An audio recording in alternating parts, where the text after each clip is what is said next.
to the good news. I'm TJ. And I'm Doc. We're so excited and excited that you have joined us for another. So we went live this week, so I'm used to just being off the cuff, and no, I'm not. I am so that was an interesting experience. Yeah, that was it was fun. I really enjoyed it. I'm good that way. I think the problem is sometimes I will say things that I need to have edited, and when you go live, you can't edit live. So I got to either learn how to get comfortable without edits. Stop saying stuff that have to be edited. You think?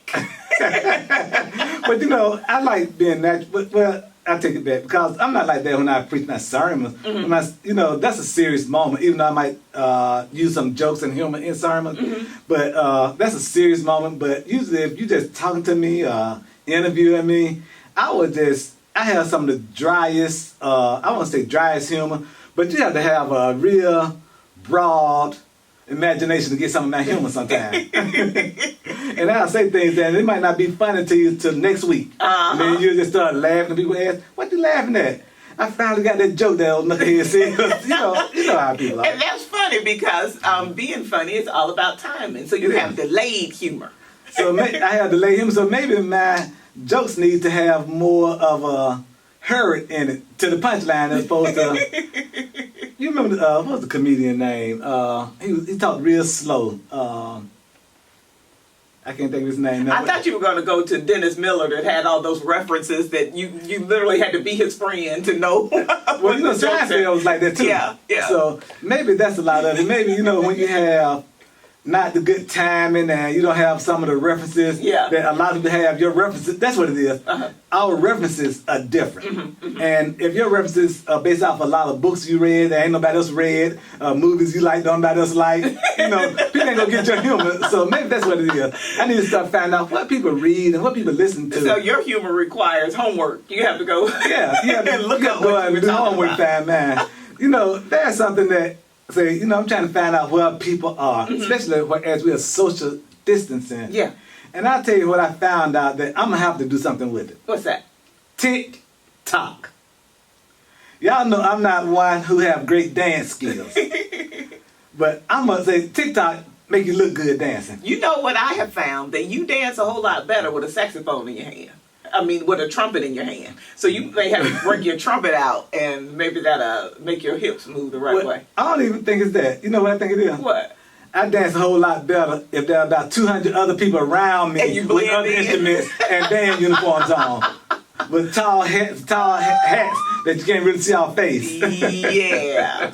And purple and white. Oh. Yeah, you gotta go all the way, huh? You can't shout it out. You can't just have a prop. No, you got to be purple and white uniforms. So you stopped dancing in 84. I stopped dancing in 84. If I don't have a dance suit on and 150 to 200 some people with me, I ain't dancing. Well, I'm excited today because we are filming on a different day. It is Palm Sunday. Yeah. I love Palm Sunday. It's one of those Sundays where you get, the sermon base of what you're going to get. So you know what the pastor is going to be talking about, so you can set your notes aside and just get ready to celebrate and worship and chant and cheer, and make sure that you don't let the rocks cry out for you, that you cry out for yourself. It's just one of those Sundays where you know that you are going to be able to freely worship. It's not going to be as much of a lesson. It's just going to be a recalling of what you already know and taking you back to that feeling where you can see those people where they were excited about Jesus. And just from watching the news, just from hearing the reports of somebody else, hearing the reports of the leaders that were not having their best interest in heart, that wanted to stay in rule and wanted to stay keeping their money, they listened to them. Yeah.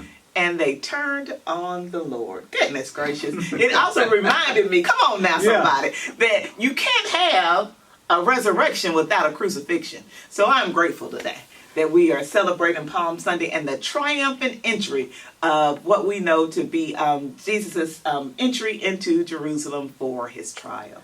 They were the original fans. Yeah. Because that's how fans are in our sports arena. We'll cheer you in the first quarter, second quarter, third quarter, but fumble the ball in the fourth quarter and cause the game. But we booing and want the coach fired and throwing popcorn and soda ice at you. Yeah. That's how they did Jesus. And you know, and I think I don't think I disappointed today, but I didn't give that traditional sermon today. Yeah. You know, and I think because my group of people who are a core group for the most part, they know the entry, and you know, I could have done that, but I said I hardly ever get a chance to share with them what happened after that entry and before resurrection. Yeah. We don't get to hear about the trial. We don't get to hear about how they lied on him and how they trumped up charges on Jesus and how they stirred up the crowd and wanted him crucified. You know, something led to that. Yeah. You know, and that's what's so unfortunate a lot of time. And you know, in a court of law, when people present accusations against you, they sound real until you defend yourself. And you know, Jesus, he could have defended himself, but his defense was he pleaded the fifth. He didn't say a word. You know, I think what's going to be interesting, what has already been interesting, I've never heard Easter said this much in the news, ever. Yeah. So usually just it slides right on by, and all of the people that claim to be it, they claim to be it in secret and silence, I guess, because you never hear it mentioned. Here, Easter being said, that Easter's coming, and Passover is this week. It begins at sundown on the 8th for those in the Jewish faith. So just a really holy week that we are headed into. And I think also about the whole mentioning of Easter for the most part is hope for us. Yeah. You know, because we're in a crisis situation in our world, not just America, but the world, you know, is dealing with what we're dealing with right now. Yeah. If they hadn't, say, like my old pastor used to say, if you're not in trouble right now, either you just came out of it or you're getting ready to go into it. You know, and if they don't have it now, it's coming. And we're in it right now. So, you know, I remember when we didn't have it. Yeah. Can you imagine? I mean, we talk about how quickly the crowd turned on Jesus. But can you imagine what that was like for them? They had been anticipating the birth of the Christ and the coming of the Christ. And while they were in Roman rule and subjection and their government was oppressing them, and so they had all these things, and they were expecting, anticipating Jesus. I really enjoy this time of year because it gives us opportunity to reflect on things that we thought was important, but it gives us opportunity to explore what's really important. And that's the sacrifice that Jesus made for us when he gave his life. No matter how we try to paint the picture, no matter how we say he was framed, the Bible had already prophesied what was going to happen and how it's going to happen. And a lot of us, especially those of us who are in ministry, we would teach in a certain way so people can understand it. But the truth to the matter is it was all about the sacrifice that God sent to us to restore us back into him. And that's good news. That's good news.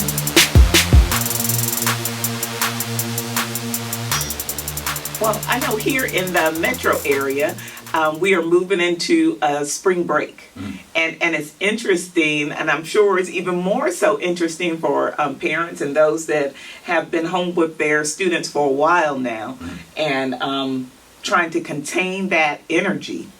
I just can't even imagine what it's like if you've got 4 teenage boys and they've been in the house and focused on study and trying to graduate, trying to get promoted to the next grade, and here comes spring break. I wonder what kind of activities people being creative with right now. I know. You really have to be too. You have to be creative, and they can't go outside with friends. They can go outside with brothers and sisters if they have them. Yeah. But if you're an only child or you're a lot older than your younger sibling, you know, that could be kind of a challenge. But let me tell you what you do if you're an only child. If you're an only child, you get you a book and you go in your room and you have the best spring break ever. I mean, I just really thank God for having that experience. You know, my closest cousins were 10 years younger and 10 years older. So there's this whole space where I was by myself. And it really builds things in you that you don't know how you're going to have to use them. But I'm grateful for them today. There's no such thing as being bored.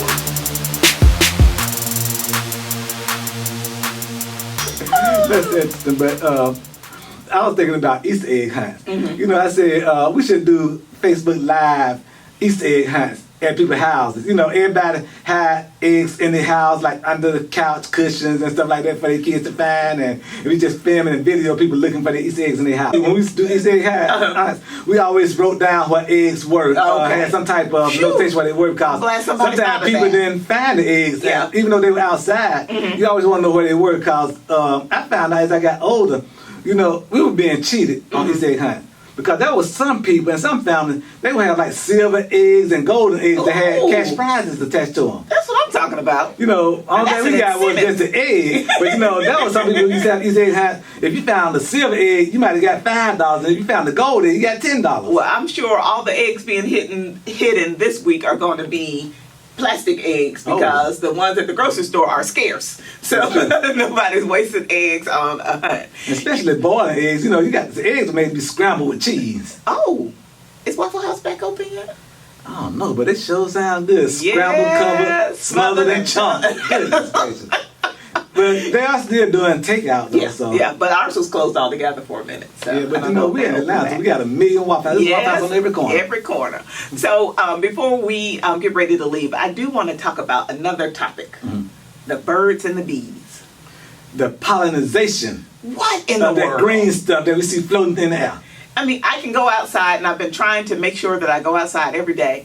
And I sit on the deck, and I pull out my phone, and I've got it in dark mode. Yeah. And after about 2.5 minutes, I can't see the screen because it's just covered in pollen. Yeah. Covered. We have had record highs in 8,000s. I remember when 2,000 was high. How do we get to 8, 9, and 10,000 in the pollen count? And what counts that anyway? It's the number of particles, and they tell you, if you go to your weather app, which things are producing the most. And what is it? Grass and pine trees, I think, and that's what our yard is full of. So we are getting a lot of pollen. So, and it's frustrating because you don't know if you're coughing because you COVID or if you're coughing because of pollen. And so I think that's been a challenge with some of the health professionals, and that's why they take your temperature so you know what symptoms are what, because this pollen is really rough here in Georgia this year. I saw a post on, it was the IG or Facebook, said, okay, you know, somebody needs to make up their mind. Either give us pollen or Rona, but don't give us both. I know, really, you know? really. Don't give us both. And you know, I say, like now, I love outdoors, but it's not worth me sneezing and I'm just gonna have to have some I just sit at the window and look out there. You know, I got to go.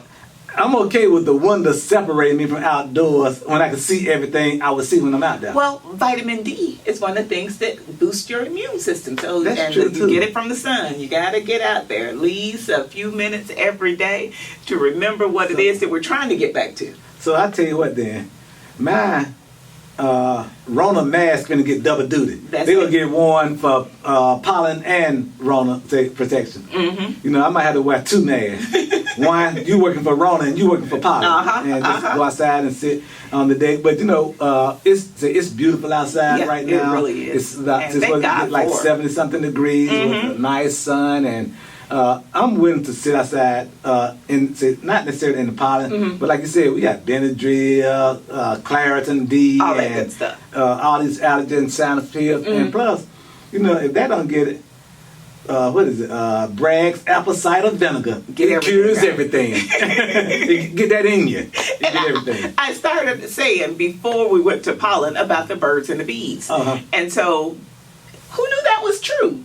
I mean, because there are birds out there chasing each other and pecking each other. I was like, oh, if that's what courting is like, I don't want to be a bird. Well, you know, you said something yesterday that made me feel some kind of way. You know, now y'all already know. If not, I have a girlfriend that my baby, she's okay with. It's a beautiful hawk. It's a beautiful brown hawk. Well, she comes and sit out on my backyard. Sometimes she'll come to the front. And she only comes for you. Yeah, and just sits there and looks at you. And she see me and she let me take, really she know I'm a photographer because she let me take pictures of her. Like, you know, I take pictures of her. That's why I had to buy a $1,000 camera because of girlfriend. Because of a girlfriend. I'm going to make her, she's my IG model. But anyway, when you told me that she's seeing somebody else now because you saw her with some bird following around I'm in the just sky. saying, it's mating season apparently, because she has a whole flock of dudes flying behind her. So speaking of birds and bees and the mating that they go through, so what you telling me, violence and fights are part of birds and bees in animal life, in human life, in Lord every life? help us. We're a little more highly evolved than the rest, so we don't really do it that way. Because there's that chase that happens in every, I can't call it civilization. Maybe it is civilization. Animal civilization, human civilization, plant civilization, buds, and you think about how the flower bud and everything. So the and bees will come and pollinate them and then go to the next. How about biology teachers doing this some good service? When I tell you, God is brilliant in all His infinite wisdom on how things happen. The older you get, the more you see things clearer. Oh yeah. And says a little side note from the birds and the bees. Maybe this might be some help for the birds and the bees. I don't know, but R.I.P. to Bill Withers this week. I know. Lean on Me. Yes. Grandma's Hand.